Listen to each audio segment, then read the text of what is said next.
আজ হলো ২৯শে জানুয়ারি বুধবার, পবিত্র মৌনী অমাবস্যার দিন। মাঘ মাসের অমাবস্যা খুবই পবিত্র ও শুভ একটি দিন। আজকের দিনে হয়তো অনেকেই ভক্তি ও শ্রদ্ধা সহকারে মৌনী অমাবস্যা ব্রত পালন করছেন। আজকের দিনটাতে আপনি ব্রত করুন বা নাই করুন, অবশ্যই একটিবার হলেও মৌনী অমাবস্যার ব্রতকথা শ্রবণ করুন। এতে বিশ্বাস করা হয় যে ব্রতের ফল অনেকাংশে লাভ করা যায় এবং ঈশ্বরের বিশেষ কৃপা ও আশীর্বাদ ভক্তের উপরে বর্ষিত হয়। নমস্কার বন্ধুরা, আমি রিনা। আমার চ্যানেলের আরও একটি নতুন ভিডিওতে আপনাদের সবাইকে জানাই অনেক অনেক সুস্বাগতম। আশা করছি ঈশ্বরের কৃপায় আপনারা সকলে ভালো আছেন, আমিও ভালো আছি।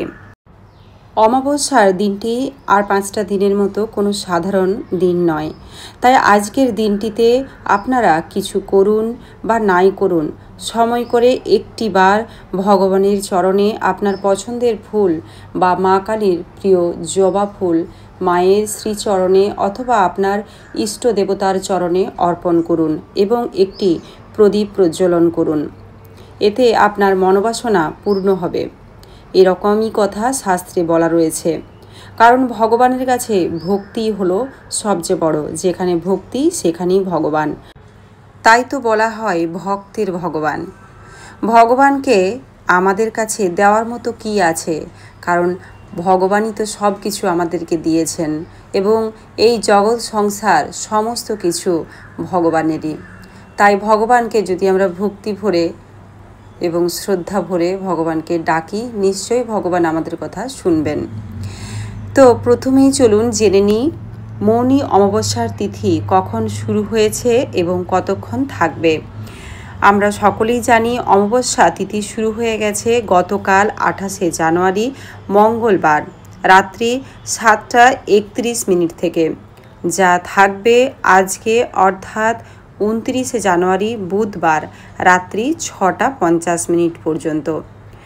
এই সময়টুকুর মধ্যে পবিত্র মৌনী অমাবস্যা তিথি থাকছে। তাই উদয়া তিথি মেনে আজকের দিনটিতেই অনেকেই ভক্তি ভরে অমাবস্যার ব্রত পালন করছেন। যারা ব্রত করতে পারছেন সেটা খুবই ভালো, কিন্তু কোনো কারণে কেউ যদি ব্রত করতে না পারেন, তেনারা অবশ্যই ভগবানের উদ্দেশ্যে একটি প্রদীপ প্রজ্বলন করুন এবং এই ব্রত কথাটি শ্রবণ করুন। এখন আমি পাঠ করব অমাবস্যার ব্রতকথা। মায়ের চরণে কোটি কোটি প্রণাম জানিয়ে ব্রতকথাটি পাঠ করা শুরু করছি। আপনাদের সকলকে অনুরোধ করব, অবশ্যই আপনারা কমেন্ট বক্সে আপনাদের ইষ্ট দেবতার নাম অথবা মায়ের নাম, মা কালীর নাম কমেন্ট বক্সে লিখে যাবেন। জয় মা। 12 মেসে অমাবস্যার কথা। এক গরিব ব্রাহ্মণের একটি ছেলে। ছেলেটি 16 বছরের হতেই ব্রাহ্মণ তার বিয়ে দিয়ে দিলেন। তারপর ছেলেটি একদিন কোথায় নিরুদ্দেশ হয়ে চলে গেল। তার বাপ, মা ও বউ সব কেঁদে কেটে পাড়া মাথায় করলে। কিছুদিন পরে ব্রাহ্মণেরও মৃত্যু হলো। ব্রাহ্মণী বউটিকে নিয়ে দুঃখ কষ্টে দিন কাটাতে লাগলেন। একদিন একজন অতিথি এসে বললেন, মা গো, আমায় 4টি ভাত দিবি মা? ব্রাহ্মণী বললেন, আমার এমন কি কপাল বাবা যে অতিথির সেবা করব? শাক ভাত আমার যা আছে 4টি খেয়ে যাও। বউ তেল এনে দিলেন। অতিথি তেল মেখে স্নান করে এলেন। তারপর অতিথি বললেন, মা, তোমার ছেলের কাপড়খানি আমায় দাও না, আমি পরি, আর তোমার ছেলের খড়ম দুখানিও দাও। ব্রাহ্মণী কাঁদতে কাঁদতে খড়ম এনে দিয়ে বললেন, এই বাবা, বুকে করে রেখেছি, তুমিই পরো। ভাত দিতে গেলে অতিথি বললেন, আমায় তোমার ছেলের থালে ভাত দাও আর সেই গ্লাসে জল দাও, তা না হলে আমি ভাত খাবো না। বউ তখন রাগ করে বলতে লাগলেন, অতিথির এত আবদার কেন? না খাবে নাই খাবে, চলে যাক। ব্রাহ্মণী বললেন, দাও বৌমা, থালা গেলাস বার করে দাও গো মা। ও থালায় আর কে খাবে? তবু অতিথির সেবা হলেও সার্থক হবে। বউ রাগে গড় গড় করতে করতে থালা গেলাস বার করে দিলেন। অতিথি ভাত খেয়ে ঘরে বিছানায় শুয়ে বললেন, মা, তোমার বউকে পাঠিয়ে দাও, আমার একটু পা টিপে দিবে। বউ রাগ করতে লাগলেন। শাশুড়ি বললেন, যাও মা, অতিথির সেবা করলে পরকালে ভালো হবে। বউ যেমন ঘরের ভিতর গেলেন অমনি আপনি কপাট বন্ধ হয়ে গেল। গিন্নি দরজা ঠেলাঠেলি করতে লাগলেন। বউ অনেক চেষ্টা করলেন, কিছুতেই খোলা গেল না। বউকে দুঃখিত দেখে অতিথি বললেন, তুমি কি আমায় চিনতে পারছো না? আমি যে তোমার স্বামী। ব্রাহ্মণের ছেলেটির নাম ছিল সূর্য। বউ তখন পদসেবা করতে লাগলেন। কিছুক্ষণ পরে বউকে সান্ত্বনা করে অতিথি চলে গেলেন। বউ বাইরে এসে সব কথা শাশুড়িকে বললেন। আরও বললেন, মা, তিনি মধ্যে মধ্যে আসবেন। ব্রাহ্মণী তখন কর্তার উদ্দেশ্যে চিৎকার করে কাঁদতে লাগলেন। পাড়ার লোক সব জড়ো হলো। ঘটনা জানতে পেরে কেউ বা মুখ চাওয়াচাওয়ি করতে লাগলো, কেউ বা বিশ্বাস করে বলতে লাগলো, আহা, সে যেখানে থাক, বেঁচে থাক, আবার আসবে, কাঁদিসনি। এই বলে সবাই বাড়ি চলে গেল। তারপর শাশুড়ি বউয়ে ভাত খেয়ে ওই সকল কথাই কইতে লাগলেন। দিন রাত সেই সূর্যের কথা। আবার একদিন সূর্য এসেছেন। যাবার সময় যখন চলে যান তখন ব্রাহ্মণী চুপি চুপি পিছন পিছন যেতে লাগলেন। সূর্য পিছন ফিরে দেখে বললেন, মা, তুমি কোথায় আসছো? যাও মা, ঘরে ফিরে যাও। ব্রাহ্মণী বললেন, বাবা, আজ আমি তোর সঙ্গে যাব। তুই কোথায় থাকিস আমি দেখব।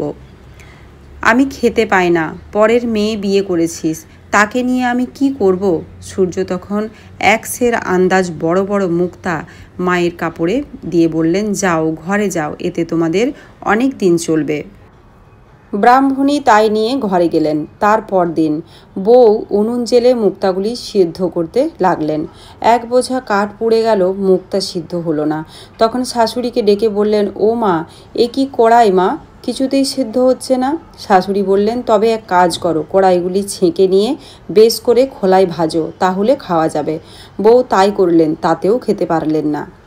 তখন হামানদিস্তাতে কুটে খেতে গেলেন, তাও খাওয়া গেল না। তখন সবগুলি নিয়ে সারকুড়িতে ফেলে দিলেন। সেদিন আর তাদের খাওয়া হলো না। আবার কিছুদিন পরে সূর্য এসে দেখেন তাদের যে কষ্ট সেই কষ্ট। সূর্য বললেন, মা, তোমাকে যে ধন দিয়ে গেলাম এর মধ্যে সব ফুরিয়ে গেল।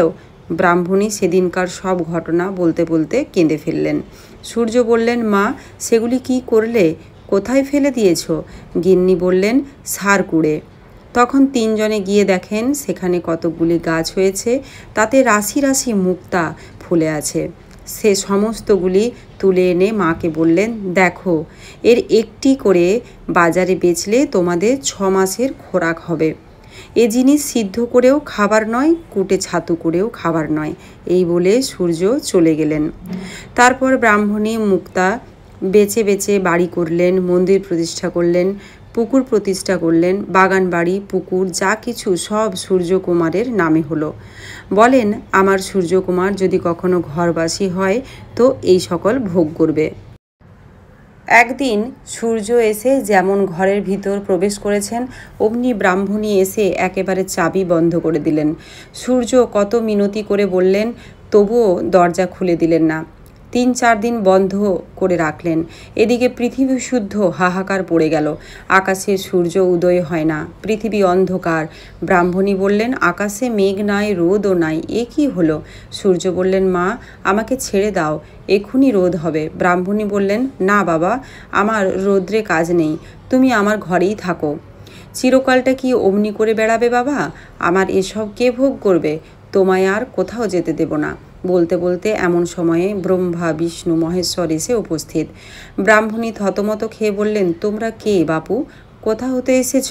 তাঁরা বললেন, আমাদের তুমি চিনতে পারবে না, তোমার ছেলেকে ডেকে দাও।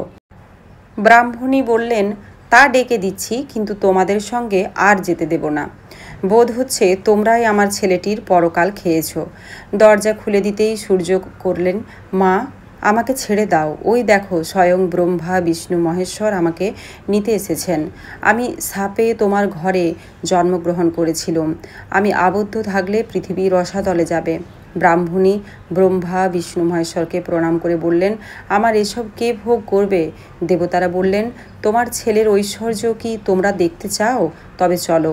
সূর্যকে বললেন, তোমার মাকে আর তোমার স্ত্রীকে নিয়ে চলো, তোমার এভাবে মর্তে আবদ্ধ থাকলে চলবে না। সূর্য তাতে সম্মত হলেন। স্বর্গ থেকে পুষ্পরথ এলো, চুয়া চন্দনের ছড়া পড়তে লাগলো। ধন দৌলত যা কিছু ছিল ব্রাহ্মণ তা দান করে দিলেন। দেবগণের সঙ্গে ব্রাহ্মণী সূর্যের হাত ধরে অমাবস্যার দিন বউকে নিয়ে স্বর্গে চলে গেলেন। তাই দেখে পাড়াশুদ্ধ লোক ধন্যী ধন্যী করতে লাগলো। তারাও অমাবস্যার দিন সূর্যের পুজো করে উপবাস করতে লাগলো। ক্রমে ক্রমে চতুর্দিকে অমাবস্যার কথা প্রচার হলো। সেই থেকে পৃথিবীর লোক 12 মেসে অমাবস্যার ব্রত করতে লাগলো। জয় সূর্য দেবতার জয়, জয় মা শারদা, জয় মা কালী।